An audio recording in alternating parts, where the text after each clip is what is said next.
Where's my microphone? There's my microphone. So I just posted that big trade rumor video. And I promised the trade machine video.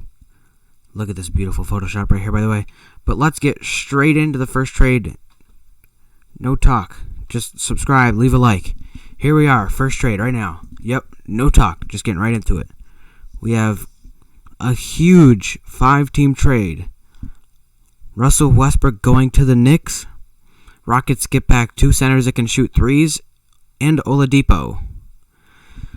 So, in the video I did a couple minutes ago, I believe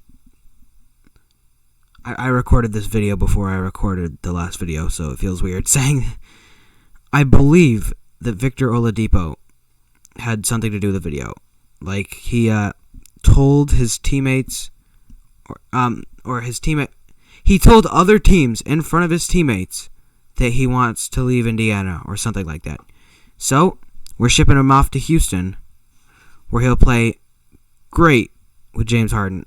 I could see Oladipo and Harden being an all-time backcourt, an all-time duo in NBA history, if Oladipo comes back 100%.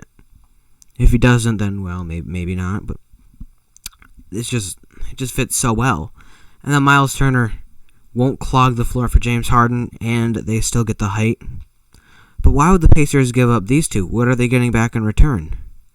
Well, they're getting back Buddy Hield, who would solve their three-point shooting problem, because last season they were last in three-pointing or three-pointers attempt, or somewhere near it, maybe behind the 76ers. And they get a backup center in Taj Gibson. Taj Gibson is just there, so they have time before Goga Bitadze fully develops, where he can be in the rotation. Oh, and they get the Knicks 8 overall pick, which can really be something for them.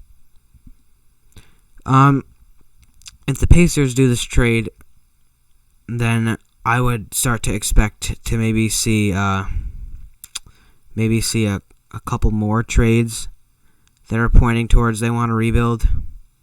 Like maybe you might see what's his name, Sabonis go, but I don't think it's going to happen. The only reason the Pacers would do this is if Oladipo requests a trade, which he did. So the Heat get back Julius Randle when they give up Kelly Olynyk and a second-round pick. The bigs without Bam Adebayo on the floor. So when Bam Adebayo was off the floor, when he was injured in the finals, the bigs were horrible. Julius Randle can solve that, and plus, without Jimmy or Goran Dragic or Bam on the floor, they had trouble getting offense, or they had trouble with playmaking. Julius Randle isn't playmaking, but he can score, so he'll solve 2 problems. The Kings get Eric Gordon for Buddy Hield, a veteran, to kind of lead the players on the Kings towards a direction of winning, which they haven't really gone in that direction yet.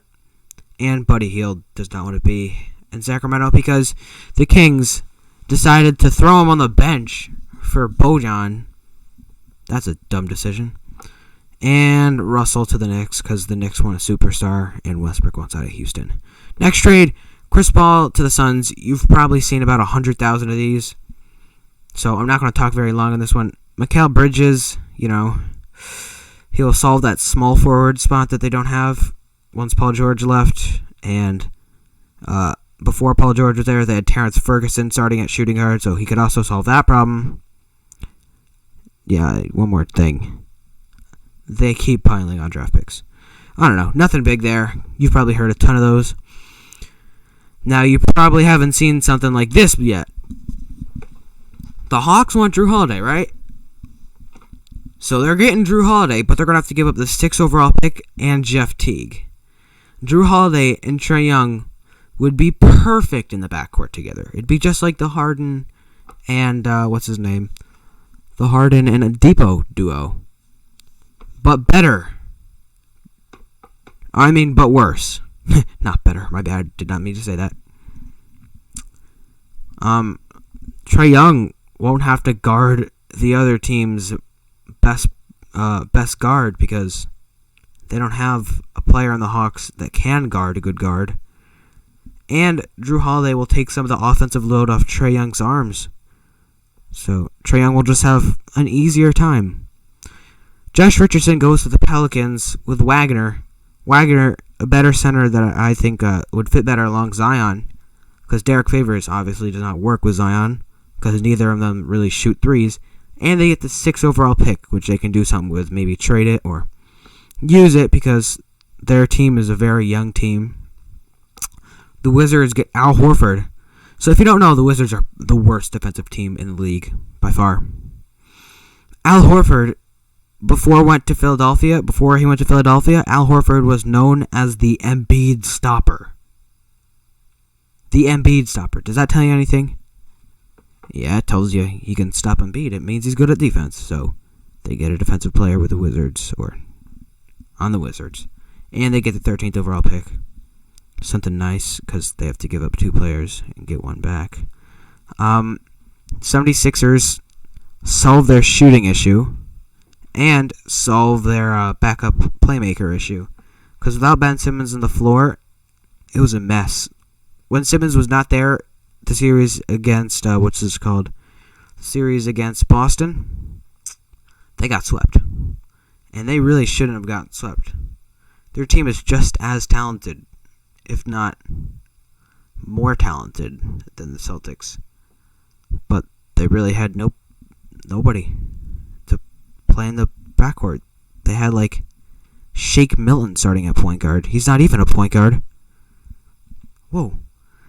I just breathed into the microphone real hard there. And Davis Bertans, more of a big man that can shoot threes, so he won't clog the floor for Embiid like Al Horford has. Yep. Next trade. Vucevic goes to the Jazz. Gobert solves the Wizards' bad defense issue.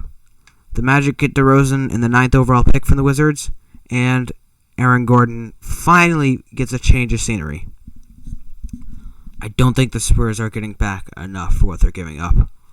And you're probably thinking, why would the Jazz do this deal? They're just getting a downgrade. No, the reason they do this deal is because Vucevic is more of an offensive-minded center. Vucevic can kind of shoot mid-ranges and three-pointers better than Gobert.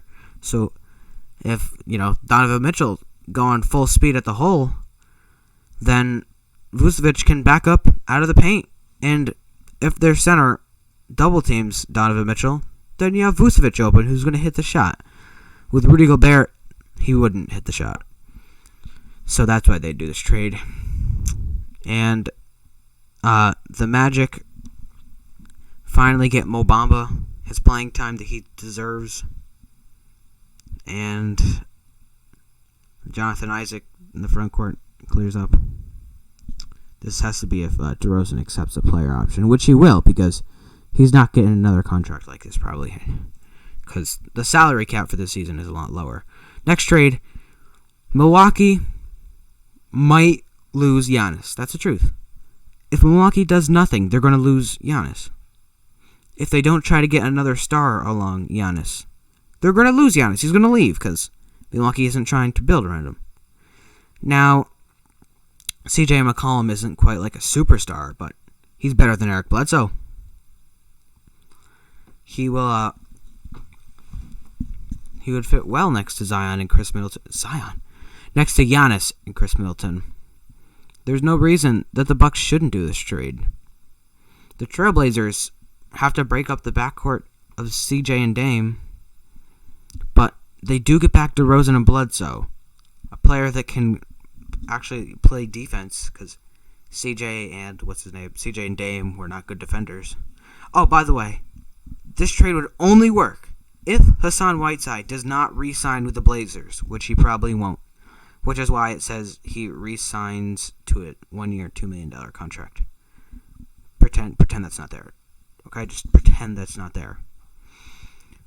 But DeRozan on the Blazers finally fills the gap at the wings position, because before Melo or Gary Trent, they were running like Rodney Hood without a backup. It was getting rough in the small forward, power forward positions.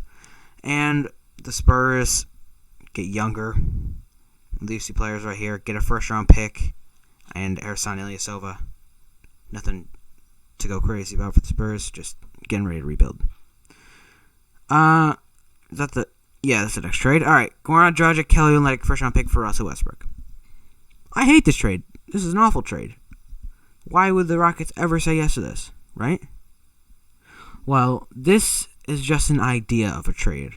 I want you guys in the comment section to build a Heat Rockets trade. Do it for me right now. I want to see it. This is what this is. This is my idea. So build off of this. Maybe add a third team. Maybe do something else. Comment down below. I want to see them. I might even make a reaction video if there's enough of them. Next trade. I love this one. Embiid becomes a Rocket. Westbrook becomes a Clipper. Paul George plays with Ben Simmons. So as we know, Simmons and Embiid does not work together. Or not Simmons and Embiid. Yeah, Simmons and Embiid with the roster that they have around them. They don't really have any sharpshooters around them. So, nothing's going to work. Paul George, a much, much, much, much better three-point shooter than anybody on the 76ers right now. So, Paul George goes to Philly with a backup playmaker who can also shoot threes in Austin Rivers, which would solve the backup playmaking issue. Russell Westbrook becomes a Clipper. So, the small forward Paul George and small forward Kawhi, who are like very similar players, don't collide. Kind of like how what am I trying to say? Kind of like how Damian Lillard and CJ McCollum never won a championship. Paul George and Kawhi might never because of how similar they are. Now, next trade, last trade of the video. Harden says if he does get traded, he wants to be traded to either the Nets or the Sixers or another team. I forgot the other team. If the Nets were going to trade him, I think they should do something like this.